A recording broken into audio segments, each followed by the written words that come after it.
"This has to be a joke," Michael Harrison said, tossing my carefully prepared proposal onto his mahogany desk. "You want us to completely rebuild our software platform? Based on some wild theory about cloud integration."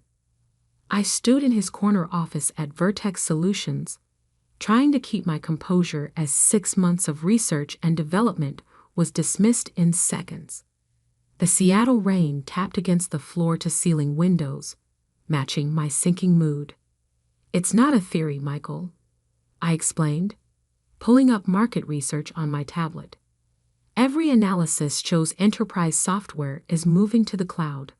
If we don't adapt—" "Listen, Alex," he cut me off, leaning back in his leather chair.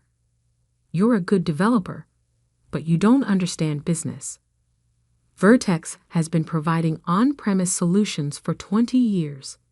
Our clients trust us because we're stable, reliable, traditional. My name is Alex Foster."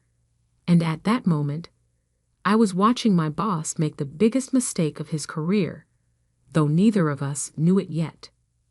"Our biggest clients are already asking about cloud options," I persisted. "IBM, Microsoft, even Oracle are all moving in this direction. We need to." "What we need," Michael interrupted again, "is for you to focus on maintaining our existing systems, not chasing trendy buzzwords." He stood up, signaling the conversation was over. As I reached for my proposal, he grabbed it first, crumpled it into a ball, and tossed it in his Trome wastebasket. "This meeting never happened," he said. "Get back to work on the Henderson account updates. That's what pays your salary." I left his office feeling numb. 3 years at Vertex, countless late nights and weekends spent coding. And this was what I had to show for it: my innovation literally in the trash. Back at my desk, I opened my development environment and stared at the code I'd been working on. Not the mundane updates Michael wanted, but my own version of what Vertex's software could become. I'd built a prototype in my spare time, proving that cloud migration wasn't just possible, it was inevitable. How'd it go? I looked up to see Samantha Wright, our lead QA engineer, perched on the edge of my desk. She was one of the few people I trusted with my ideas about modernizing our platform. "About as well as you predicted," I sighed. "Michael thinks cloud computing is a trend." Sam shook her head. "He's going to run this company into the ground. You know the Martinez account is already talking to Cloud Tech about switching." I did know. I'd been the one who discovered their migration plans while doing routine maintenance. It wasn't just Martinez either. Several of our biggest clients were quietly exploring cloud-based alternatives. "Maybe I should have waited," I said, more to myself than Sam. "Built more proof of concept. Or maybe," she lowered her voice, "you should take your ideas somewhere else. Somewhere they'll be appreciated." The thought had crossed my mind.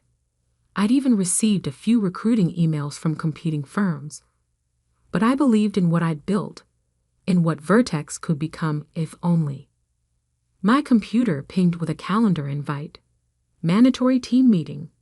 4 p.m. Strange. Michael never called late-day meetings unless... "Layoffs," Sam whispered, seeing the notification.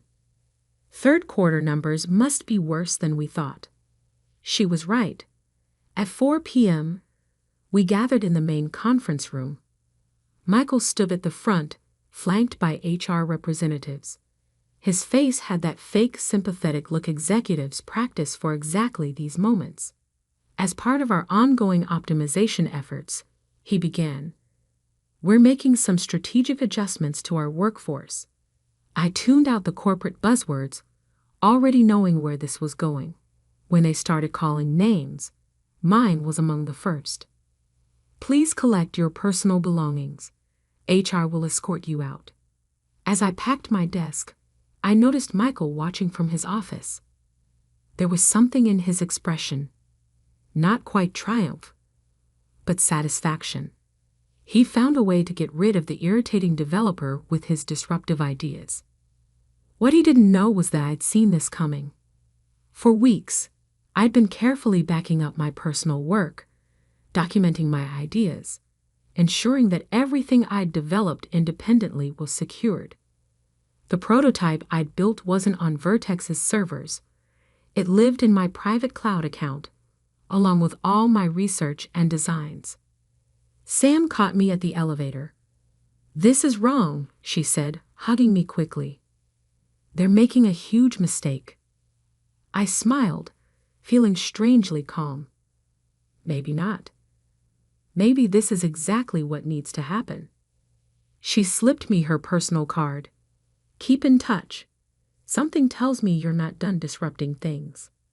In the parking garage, I sat in my car watching the rain fall on the windshield. 3 years of my life, dismissed with a form letter and an escort out.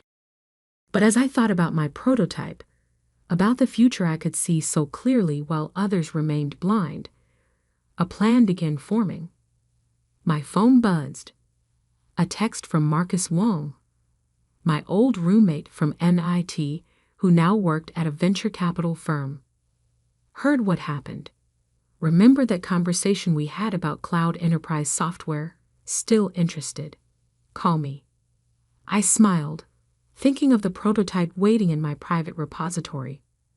Michael had thrown my proposal in the trash, but he hadn't thrown away my dream. He just freed me to pursue it without constraints.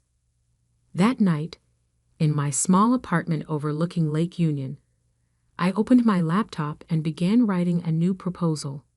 Not for Vertex this time, but for myself. The first line read, "Cloud Core, the future of enterprise software." My phone kept buzzing with messages from coworkers, expressions of sympathy and support. But I barely noticed them. I was too busy laying the groundwork for what would become Michael Harrison's worst nightmare. "Focus on maintaining existing systems," he'd said. I planned to do much more than that. I planned to make those systems obsolete. Opening my development environment, I began coding with renewed purpose. Every line was a step away from Vertex, from Michael's short-sightedness, from the limitations others tried to place on innovation. By midnight, I had the outline of a business plan and the core architecture for what would become the most revolutionary enterprise software platform the industry had ever seen. Michael had thrown away my proposal thinking he was maintaining the status quo. Instead, he had just created his biggest competitor. And I was just getting started. 18 months after Michael Harrison threw my proposal in the trash, I stood in front of the Martinez Group's executive board, watching their faces as I demonstrated Cloud Core's capabilities. The same clients who had been quietly planning to leave Vertex were now openly amazed by what they saw.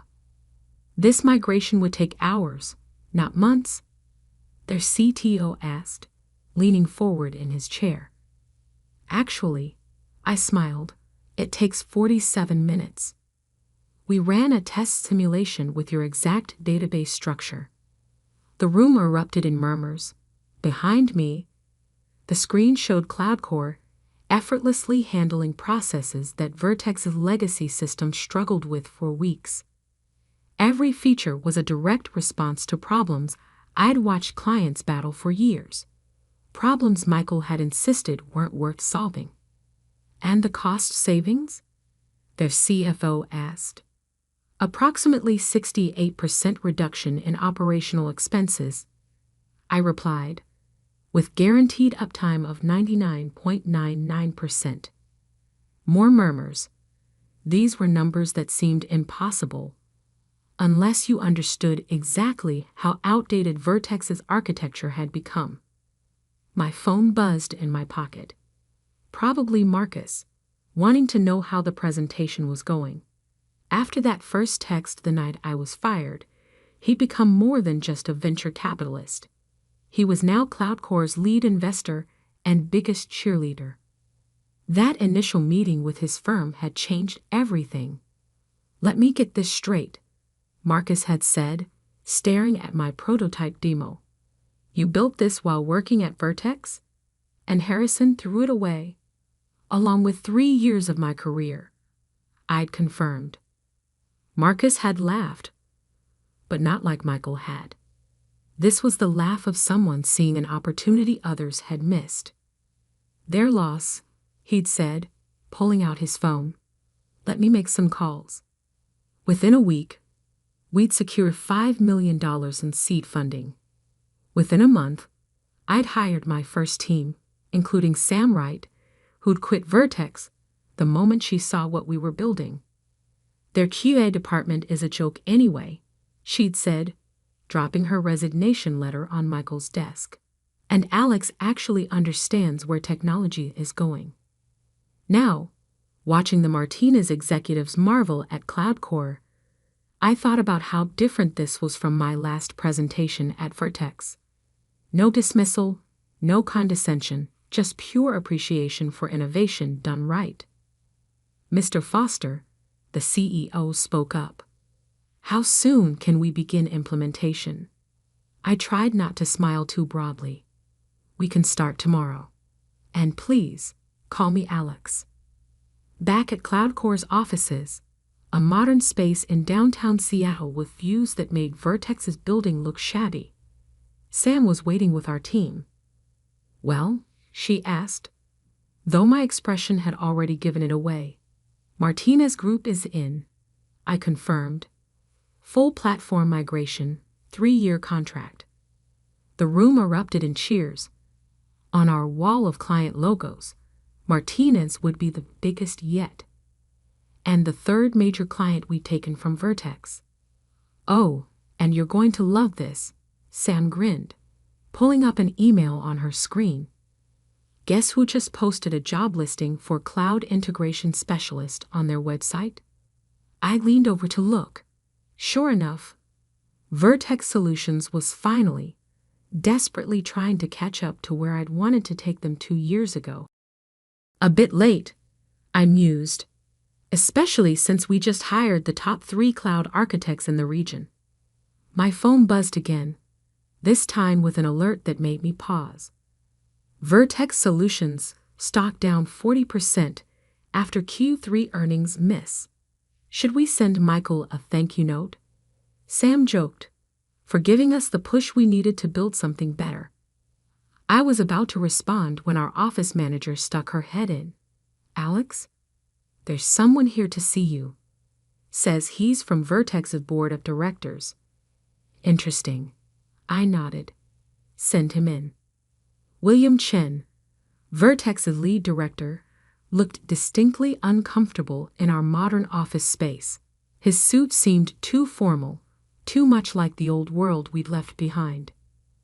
"Mr. Foster," he began, remaining standing despite my gesture toward a chair. "I'll be direct. We've been watching CloudCore's growth with concern." "Concern?" I raised an eyebrow. "Or envy?"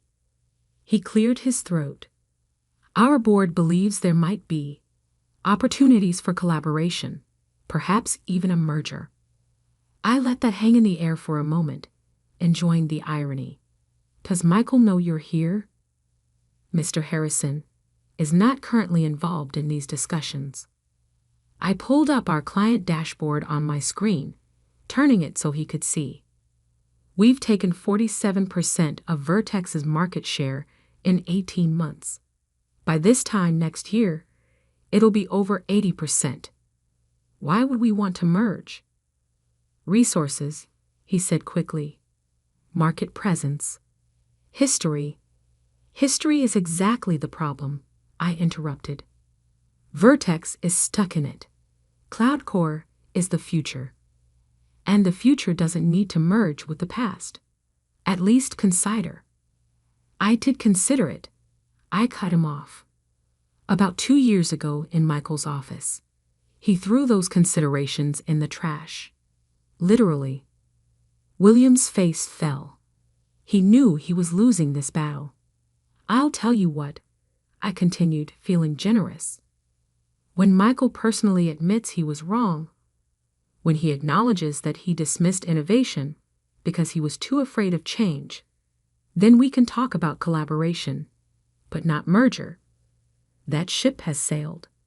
After he left, Sam poked her head in. Merger offer? First of many, I suspect. I nodded. They're finally realizing what they lost. What Michael lost, she corrected. By being too arrogant to listen. My phone buzzed with another message. Martinez Group's CEO. Contract signed. When can your team start?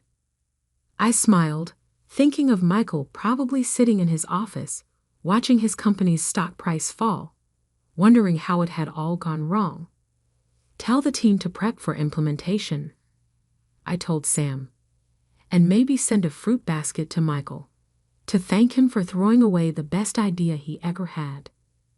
That evening, as I worked late in my office, a familiar name popped up in my email, Michael Harrison. Alex, we need to talk. What will it take to end this? I started typing, then deleted it. Then typed again. It was never about ending anything, Michael. It was about building something better. Something you were too afraid to even consider. But thanks for the motivation. Sometimes the best ideas come from the trash. I hit send, then turned back to my work. There was a platform to build, clients to help, and a future to create. Michael had taught me an invaluable lesson. Sometimes rejection is just innovation's way of finding a better path forward. And CloudCore was just getting started. 2 years to the day after Michael Harrison had thrown my proposal in his Trome wastebasket, I stood on stage at the World Technology Summit, preparing to deliver the keynote address. The irony wasn't lost on me. Vertex had never even been invited to this prestigious event, and now here I was, representing the future of enterprise software. In the front row, I could see Marcus grinning like a proud parent. CloudCore had made his venture firm more money in 2 years than they'd seen in the previous decade. Behind him sat Sam and our core team, all wearing the same expression of quiet pride. But what caught my eye was the figure trying to be inconspicuous in the back row, Michael Harrison himself, looking considerably less polished than he had in his corner office days.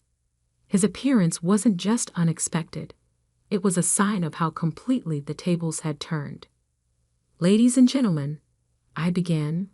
2 years ago, someone told me that cloud computing was just a trend, that enterprise clients would never abandon traditional software solutions.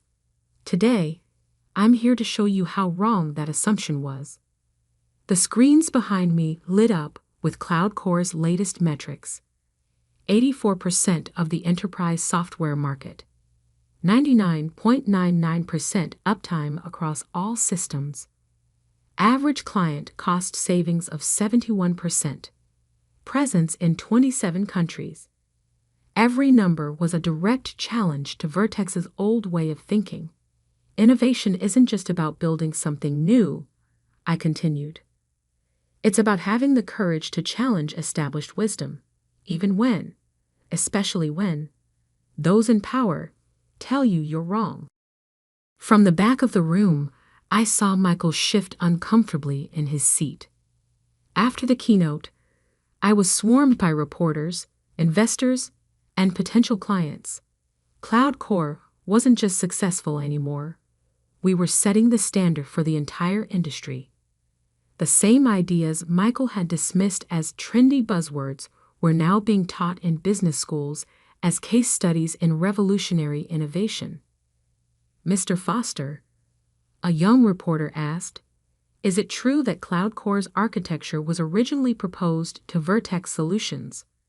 Before I could answer, I heard a familiar voice behind me. Yes, it was, and I threw it away. The crowd parted to reveal Michael Harrison, looking both defeated and determined. Can we talk? He asked quietly. Privately? I nodded, leading him to a quiet corner of the conference center. Up close, I could see the toll the past 2 years had taken. Vertex's stock had plummeted 90%. Their clients had fled en masse, and their reputation for stability had been shattered. I saw your numbers up there, he began. They're impressive. They're what I promised you 2 years ago, I replied.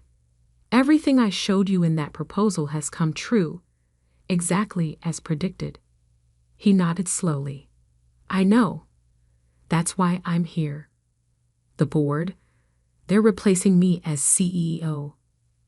Vertex is dying, Alex. We both know it. The market evolved, I said simply. You chose not to. I chose wrong, he admitted, and for the first time, I heard genuine regret in his voice. I was so convinced I knew what our clients needed that I couldn't see the future when it was right in front of me, when you were right in front of me. I let that sink in for a moment. This was the admission I'd once thought I wanted to hear. But now, standing in the aftermath of CloudCore's success, it felt almost unnecessary. What do you want, Michael? He pulled out a folder, an actual paper folder, so characteristically old school. One last proposal. Not a merger, not a takeover, a chance to save what's left of Vertex by letting us become a CloudCore implementation partner. Let us help other companies migrate from legacy systems to your platform. The irony was almost too perfect. You want to help companies move away from the very systems you insisted they'd never abandon? I deserve that, he nodded. But think about it. Who knows the pain points of legacy systems better than we do? Who understands what's holding companies back? I studied him for a moment. The old Michael would have come in with demands, with corporate swagger. This Michael was different, humbled, but perhaps finally ready to learn. Give me one reason, I said. One reason that isn't about saving Vertex. He thought for a moment. Because I was wrong. Not just about the technology, but about you. About innovation. About everything. And maybe helping other companies avoid my mistakes is the best way to make that right. I pulled out my phone and sent a quick text to Sam. Remember that implementation partner program we discussed? Time to launch it. I'll have our team review the proposal, I told Michael. But understand something. If we do this, it's not about Vertex. It's about the clients who need to move forward. He nodded quickly. Of course. Thank you, Alex, for even considering. Don't thank me yet, I interrupted. You'll be starting from scratch. No special treatment, no guaranteed contracts. You'll have to earn every client's trust, just like we did. As he walked away, Sam appeared at my elbow. Are you seriously considering this? Why not? I smiled. Sometimes the best revenge isn't destroying your competition. It's making them work for you. The next month was a blur of activity. CloudCore's partner program launched with Vertex as its first participant, though few realized the significance of that partnership. Michael stepped down as CEO, taking a much lower position leading Vertex's new cloud transition team. The tech press had a field day with the story.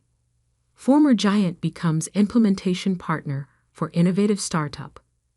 But the real story wasn't in the headlines. It was in the quiet moments of transformation. One evening, I found Michael working late in our office, poring over CloudCore's documentation. Your architecture, he said, looking up as I passed. It's brilliant. I should have seen it back then. But you didn't, I replied. And that's why we're here now. He nodded slowly. You know what the worst part was? Watching you succeed, knowing I could have been part of it, knowing I could have helped build this instead of fighting it. Everything happens for a reason, I said. Cloud Core needed to be built outside Vertex's constraints. We needed to be free to innovate without compromise.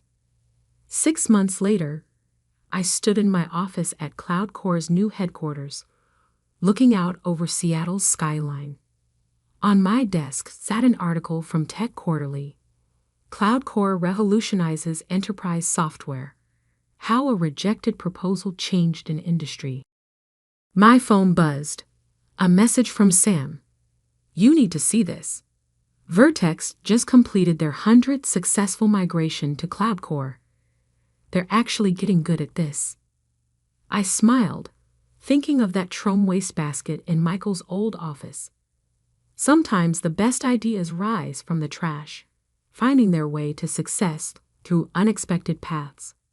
Another message popped up, this time from Michael. Just heard from the Martinez Group. They're recommending us to their partners for Cloud Core migration. Never thought I'd be grateful for being proven wrong. I typed back. Innovation is about being willing to change. Better late than never. Looking at Cloud Core's current metrics displayed on my wall screen, I felt a sense of completion. We hadn't just built a successful company. We had transformed an industry. Every client migrated, every system modernized, every partner brought on board was proof that innovation couldn't be stopped, only temporarily delayed. The final vindication hadn't come from proving Michael wrong.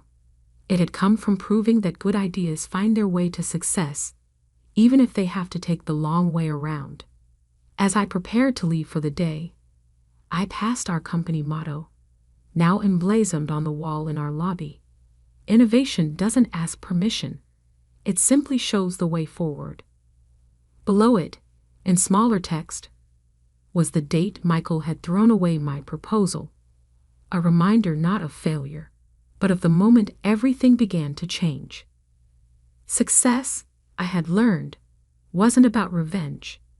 It was about having the courage to build something better, even when others couldn't see it. And sometimes the people who try to stop you end up working to help your vision succeed. That, more than any market share or stock price, was the real victory.